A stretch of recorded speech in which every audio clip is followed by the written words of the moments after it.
झारखंड में चंपाई सोरेन के नेतृत्व वाली सरकार के मंत्रिमंडल का विस्तार 16 फरवरी को होगा। नए मंत्रिमंडल में 4 से 5 नए चेहरे होंगे। इनमें 2 मंत्रियों को डिप्टी सीएम का दर्जा मिलेगा। कुछ मंत्रियों के नाम कट सकते हैं, जबकि कुछ नए नाम देखने को मिल सकते हैं। सूत्रों के अनुसार कौन कौन मंत्री पद की रेस में है, आइए जानते हैं।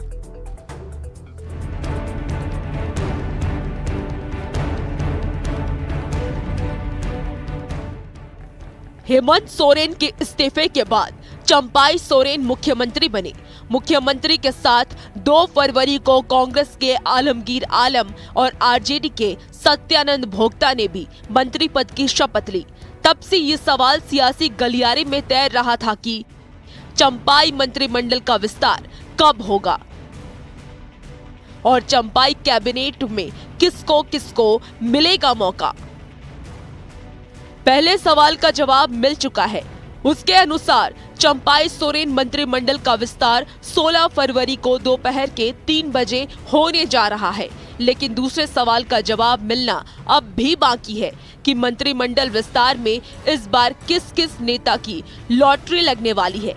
वैसे इस सवाल का पक्का जवाब तो 16 फरवरी को शपथ ग्रहण के समय ही मिलेगा, पर झारखंड के राजनीतिक हलके में मंत्री पद को लेकर कई नामों की चर्चा तेज है।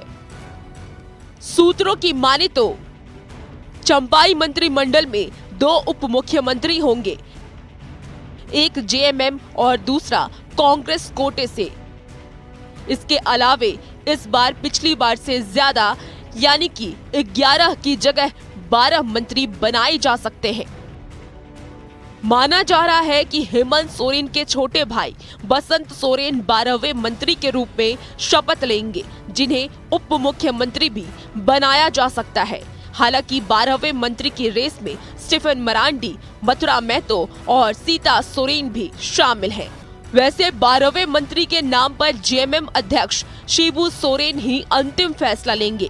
बाकी जेएमएम कोटे से जो नेता पिछली सरकार में मंत्री थे, उनके रिपीट होने की पूरी संभावना है। मंत्रियों के नाम को लेकर कांग्रेस के अंदर भी संशय की स्थिति है। फिलहाल कांग्रेस कोटे से 3 मंत्री बनने हैं, जिनको लेकर कांग्रेस के अंदर 2 संभावना पर चर्चा तेज है। पहली संभावना, कांग्रेस कोटे के भी सभी मंत्री रिपीट हो सकते हैं, यानी रामेश्वर उरांव, बन्ना गुप्ता और बादल पत्रलेख फिर मंत्री बन सकते हैं। दूसरी संभावना यह है कि अगर कांग्रेस कोटे के मंत्रियों का बदलाव हुआ तो जातीय, राजनीतिक और परमंडलीय समीकरण पर जोर दिया जाए।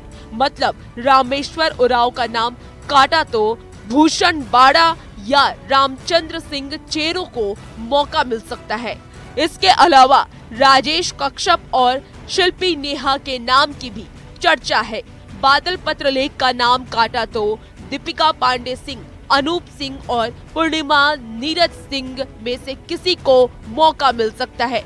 वहीं बन्ना गुप्ता का नाम काटा तो अंबा प्रसाद या ओबीसी कोटे से प्रदीप यादव का नाम भी सामने आ सकता है। हालांकि कांग्रेस के अंदर काफी दिनों से किसी महिला को मंत्री बनाने की मांग उठती रही है। दीपिका पांडे सिंह को राहुल गांधी का विश्वास माना जाता है, ऐसे में उनकी लॉटरी लग सकती है।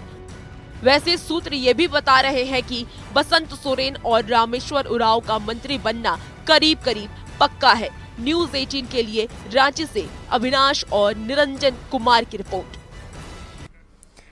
और समझिए मंत्री की रेस वाली चुनाव की चाल। हेमंत सोरेन के इस्तीफे के बाद झारखंड में नई सरकार बनी। जेएमएम के चंपाई सोरेन मुख्यमंत्री बनाए गए। चंपाई सोरेन के साथ 2 मंत्रियों ने शपथ ली। झारखंड में 81 विधानसभा क्षेत्र हैं और उसके हिसाब से कुल 12 मंत्री बनाए जा सकते हैं। गुरुवार को मंत्रिमंडल का विस्तार होना है। समझने वाली बात यह है कि लोकसभा का चुनाव बेहद नजदीक है। मंत्रिमंडल विस्तार का असर चुनाव पर भी पड़ सकता है और यही वजह है कि जातीय और क्षेत्रीय समीकरण साधा जाएगा। कोशिश होगी कि मंत्रिमंडल विस्तार से गठबंधन में खटपट ना हो। वैसे सबसे बड़ी खटपट सोरेन परिवार के अंदर ही नजर आती है। हेमंत के भाई बसंत सोरेन और भाभी सीता सोरेन मंत्री पद की रेस में हैं। माना जा रहा है कि सोरेन परिवार से कोई उप मुख्यमंत्री हो सकता है। अगर बसंत सोरेन उप मुख्यमंत्री बनेंगे तो क्या सीता सोरेन मान जाएंगी? और अगर सीता सोरेन मंत्री बनती हैं तो क्या बसंत सोरेन बिना मंत्री पद के रह पाएंगे? कुछ ऐसा ही हाल कांग्रेस की तरफ भी है। कांग्रेस के कई विधायक अपनी पार्टी के कोटे के मंत्रियों का विरोध कर चुके हैं। कई विधायक नए चेहरे को मंत्री बनाने की मांग कर रहे हैं। कांग्रेस के अंदर किसी महिला को मंत्री बनाने की मांग क्यों उठती रही है, ये भी सवाल है। अब देखना ये होगा कि मंत्रिमंडल विस्तार में कैसे सियासी समीकरण को साधा जाता है और कौन कौन इस नए मंत्रिमंडल में नए चेहरे के तौर पर सामने आता है।